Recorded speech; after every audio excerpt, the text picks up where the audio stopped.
ህወሓት በአራት ግንባር ወታደራዊ እንቅስቃሴና የኃይል ስምሪት ሲያደርግ ቆይቶ በመጨረሻም ወደ መደበኛ የግንባር ጦርነት የሚያመራውን የሙከራ ውጊያ በወልቃይት ግንባር ተከዜን ተሻግሮ አካሂዷል።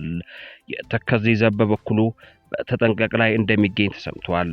ህወሓት በአራት ግንባሮች በአፋር ግንባር፣ በራያ መሆኒ፣ በኮረም ግንባር፣ በዛታና በሰቆጣ መስመር እንዲሁም በወልቃይት ግንባር ወታደራዊ እንቅስቃሴና ስምሪት ሲያደርግ ቆይቶ በመጨረሻም በተከዜ ግንባር በትላንትናው ዕለት ለሁለት ሰዓታት የቆየ ለመደበኛው ጦርነት ዝግጅት የሙከራ ውጊያ ማካሄዱ ውጤቱንም እየገመገመ መሆኑ ተሰምቷል።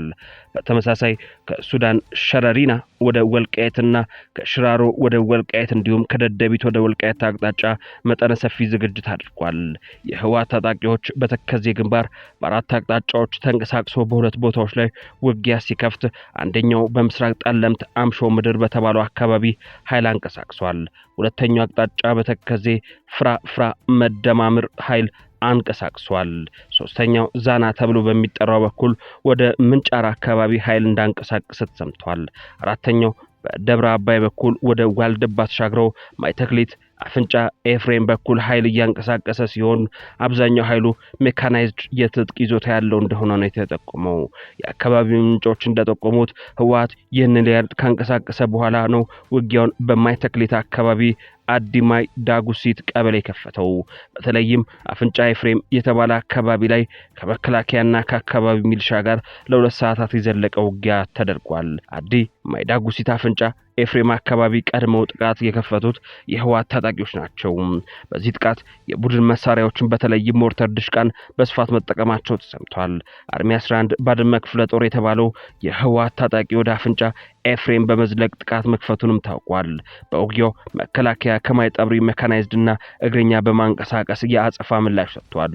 ለሁለት ሰዓታት በወሰደው ውጊያ የደረሰው ጉዳት እስካሁን በዝርዝር ባይታወቅም የአርሚ 11 ደደቢት ክፍለ ጦር ሎጂስቲክ ኃላፊና በክፍለ ጦሩ የአንድ ሬጅመንት አዛዥ በምርኮ መያዛቸው ተሰምቷል። አርሚ 11 የከፈተው ውጊያ የህወሓት የሙከራ ተደርጎም ተወስዷል። ከውጊያው በኋላ ወደ አዲ ዳጉሲት መውጣታቸው ተጠቁሟል። በዚህ ቀጠና ተፈናቃይ ተብሎ የተመለሱ 614 የሚደርሱ ሚሊሻዎች ወደ ሽሬ ቀጠና እንደ አባጉና ገነተ ማርያም ተጠርተው ወታደራዊ ስልጠና ሲወስዱ ከቆዩ በኋላ ይህንን ውጊያ እንደከፈቱ ከአካባቢ ምንጮች ያገኘነው መረጃ ያሳያል። በሌላ መረጃ ወታደራዊ አቅምና የውጊያ ችሎታው በፍጥነት በማደግ ላይ የሚገኘው የተከዜ ዘብ ቀጠናዊ ግምገማ ማድረጉ ተሰምቷል። ኃይሉ በተጠንቀቅ እንደሚገኝ የአካባቢው ምንጮች አረጋግጠዋል። የአማራ ህዝብ የትግራይ አስኳል ከሆኑት የመታገያ አጀንዳዎች አንዱ የሆነው የወሰንና የማንነት ጉዳይ በዘላቂነት ድልን ለማጽናት ከተደራጁ አማራዊ ኃይሎች አንዱ የሆነው የተከዜ ዘብ ቀጠናዊ ግምገማ ማድረጉ ታውቋል። ወታደራዊ አቅምና የውጊያ ችሎታው በፍጥነት በማደግ ላይ የሚገኘው የተከዜ ዘብ በወልቃይት ግንባር የቀጠናውን የጸጥታ ሁኔታ በጠለምት ቀጠና ለሰዓታት ስለዘለቀው ውጊያና በሱዳን ያለውን የህወሓት ታጣቂ እንቅስቃሴ ስለመገምገሙ ተሰምቷል። በዚሁ መድረክ ብቁ ወታደራዊ አመራር ለመፍጠር ያለመ ከሻለቃ በላይ የሆኑ የተከዜ ዘብ አመራሮች የውይይት መድረክ መዘጋጀቱንም ታውቋል። የወልቃይት ጠገዴ አማራ በእጁ ያስገባውን አንጻራዊ ነጻነት ዘላቂ ለማድረግ በባህል አደረጃጀት ራሱን ከወራሪው ኃይል ከመጠበቅ ባሻገር ህዝባዊ አቅም የሆነውን የተከዜ ዘብ የተሰኘ ህዝባዊ ጦር በማደራጀት በምሽግ ውሎ በምሽግ በማድረግ ላይ እንደሚገኝ ይታወቃል።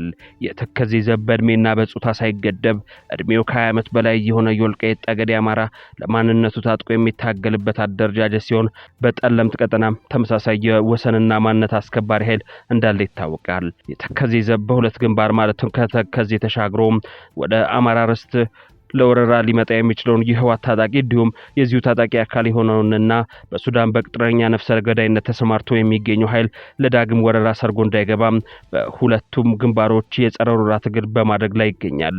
የተከዜ ዘብ ከሻለቃ በላይ ያሉ አመራሮች በተገኙበት መድረክ የወልቃይት ጠገዴ የአማራ ማንነትና ወሰን በዘላቂነት የማስከበር ትግል ከመቼውም ጊዜ በላይ ህዝባዊ አንድነትና ስትራቴጂካዊ አመራር ይጠይቃል ተብሏል።